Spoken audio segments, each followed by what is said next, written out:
وقابل شباب وسألهم جايين منين. احنا من يوم 25 في زيادة اللي مش عارفين.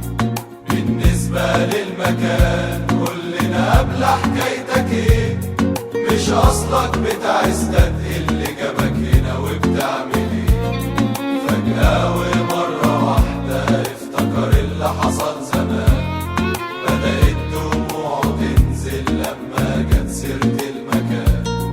في الأصل ده كان مدرج وصباح غابة في غمض العين. الغدر في كل حتة، أصحابي راحوا فين ليه مش باينين. الدم في كل حتة، ريحة الموت في كل مكان. راح فين هدف المدرج، راح فين صوت الشجعان. شايف بعينيا غدر من داخلية الكلاب، معرفش ياخد حقه بإيده قام واخده بقفل الباب.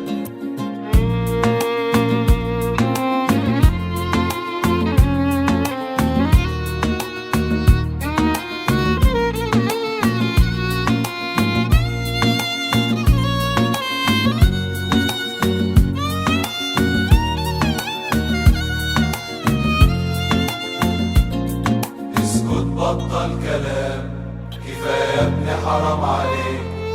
فاكرينك هتبشرنا نصر الثورة بين ايديك. احنا مش فاهمين كلامك، عايز بس تقول لنا ايه. ان حقنا لسه ضايع واللي عاشوا بيجروا عليه. عمر ما كان ليك في السياسة اللي رماها يا ابني عليك.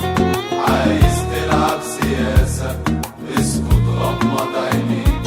رد وقال طول عمري ثوري، والاهلي جوا عينيا. والاهلي اللي معلمني عمري ما فرط في الحرية. منهم ظهر السكوت والصمت ملا المكان، ويبان في عينيهم حسرة عالكفاح بتاع زمان.